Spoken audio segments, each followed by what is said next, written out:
From the moment our great president announced that he would run to serve our country, the shadow force has done everything in its power to change what God had set forth. With a government that had covertly been tainted over the years, an outsider was chosen to change the game and begin a movement to remove this disease, give the people back what had been taken from them, and preserve the rights given to us by God. Many men have tried to make this change in the past and were removed in one way or the other. However, this time, the game was known, and this war had been planned long before 2015. With the media well in the pocket of the antagonist and almost every politician either in bed with or extorted by the enemy, our great president still managed not only to win the election, but to fulfill more than just what he had promised the American people. But what most do not realize is what he is accomplishing outside of the public view. This will truly be his greatest achievements, and what will change our lives and history in ways that we never realized possible. He will be victorious in a centuries-long war between darkness and light that very few even knew existed. Although many days appear like a total defeat to the American patriot and the patriots around the world, President Trump maintains the confidence of a man that won the war, and that is because he already has. To make it easier to see what's happening, you must first understand how Trump operates, with moves straight out of Sun Tzu's Art of War. Every move the president has made, no matter how random it seems, is calculated to the smallest detail. His methods become more apparent once you understand the strategies, and here are just a few. Before you enter a war, you must first be confident of your abilities, and you must learn your enemy intimately.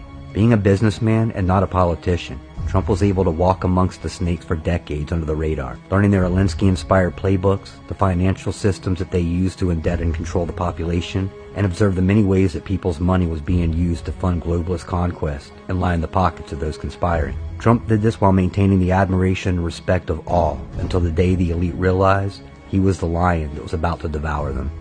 Victorious winners win first, and then go to war. And Trump had this war won before he even entered the battlefield in 2016. Great leaders have already calculated possible casualties, and have heroes like Seth Rich, Julian Assange, and General Flynn who are willing to lose their battle in order to expose the enemy, their intention, so that we can win the war.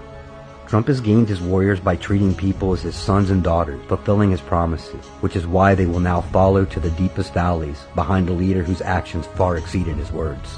The one who is always victorious does not win through force and skill, but is one who subdues the enemy without fighting. The ones that are often fooled or forced into physical conflict are not necessarily the enemy. The ones that lead them into conflict are the forces that need to be removed.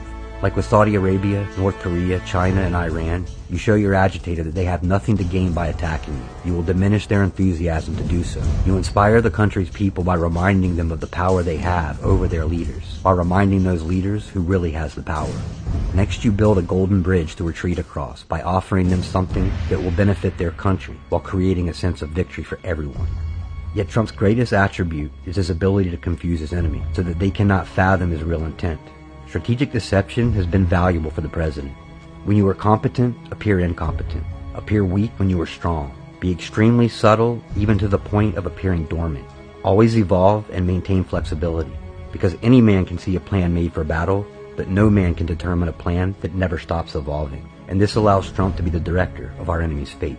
It also allows him to seize upon opportunities as they arrive, taking advantage of overconfidence. He has mastered the chessboard and controls all the pieces while brilliantly getting the enemy to slowly defeat themselves, leaving them unsure what to defend or who even to attack. He has roused his opponent into revealing their intentions as to expose its vulnerabilities. One way Trump does this is by creating an illusion of conflict where there may be none.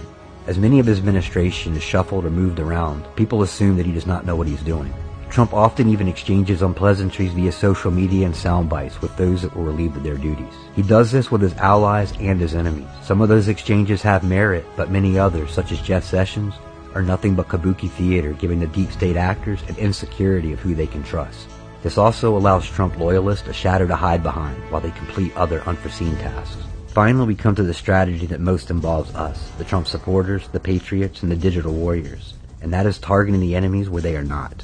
Preparing the battlefield for where it's going to be instead of where we are. Everything Trump, the patriots, and those that have already given their lives in pursuit of bringing dark to light have done will be in vain without the world waking up to the tyranny and the truth and feeling the impact of what has transpired, so generations from now do not let this transpire again. The military planning of the QAnon movement was the battlefield that was being prepared once the war reached this point. The information that has been archived and prepared through threads, videos, podcasts, and blogs reaches new eyes every day, despite the media push to portray us as violent conspirators. However, the number of new eyes fades in comparison to the amounts of viewers that will be searching for truth in this coming year. Many people that were on the fence will support Trump fully. Even those that stand firm in resistance now will be forced to see the truth and will stand by Trump's side in the end. All that will be left in resistance will be those that are guilty and those whose hearts are filled with hate and contempt. When this time comes, those that have spit on us and called us names will finally see the love us deplorables really have for the people. All people. They will see that our fists aren't clenched, but our arms will be open.